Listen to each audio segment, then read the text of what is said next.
So I understand we have serious people here today. So no fart jokes. Oh damn! Who let the smoke in here? So, as I was saying, today you'll learn about really important psychology phenomena called learned helplessness. Understanding of this concept is essential for gaining control over your life. This is Yazla Toyar. Let's go! This is a true classic. So how do people end up in such situations, and what is learned helplessness? Definition tells: learned helplessness is a psychological condition where an individual comes to believe that they are powerless to change future negative events. Other people can do it, but I can't. But there's even more. Two crazy nutjobs, Martin Seligman and J. Bruce Obermeyer, decided to conduct an experiment in 1967 at University of Pennsylvania as an extension to Mr. Seligman's interest in depression. They took poor puppies, conducted electrical shocks to them, but without dramatizing, the experiment went as follows. A bunch of dogs were divided into 3 groups.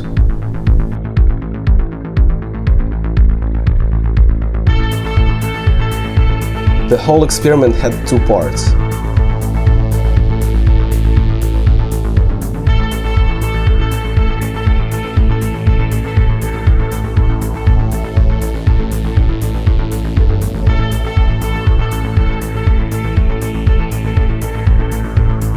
In the first part of the experiment, the dogs were placed in harnesses, which looked something like this.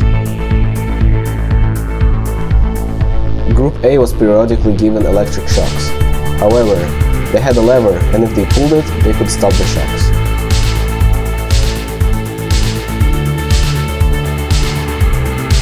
Group B also received electric shocks.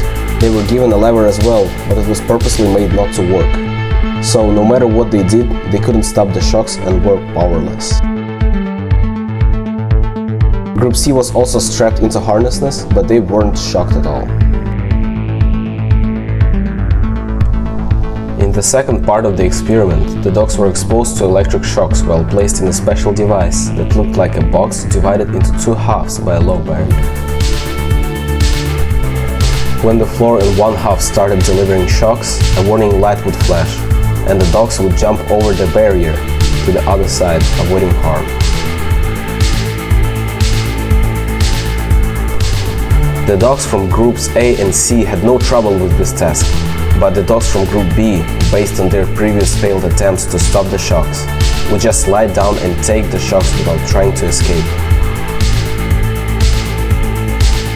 And later on there were other less interesting experiments on humans that have served to confirm the depressive effect of having lack of control over a situation to reduce the aversive stimulus.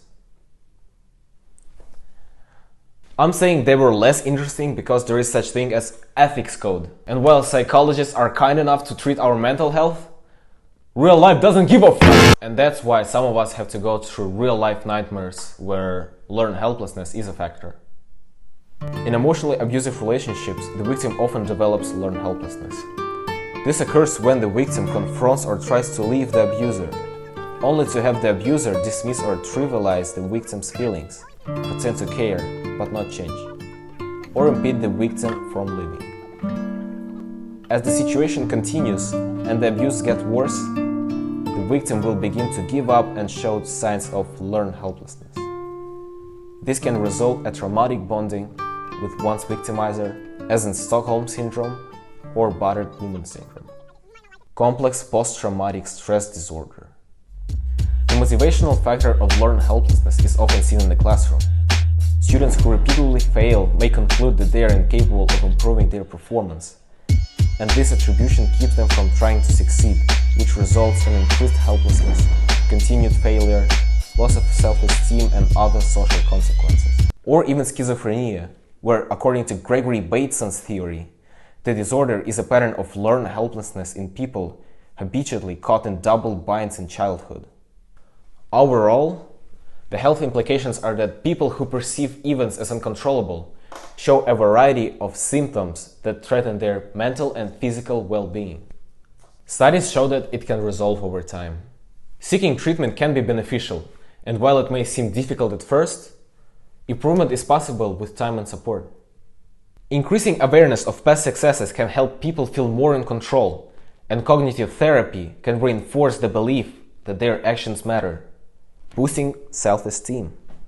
Now you know about learned helplessness. Consider like and subscribe if you like the serving. Hit the bell to do not miss new videos. We'll talk about psychology, science of self and others. It was Yazla Tayar, and see you next time.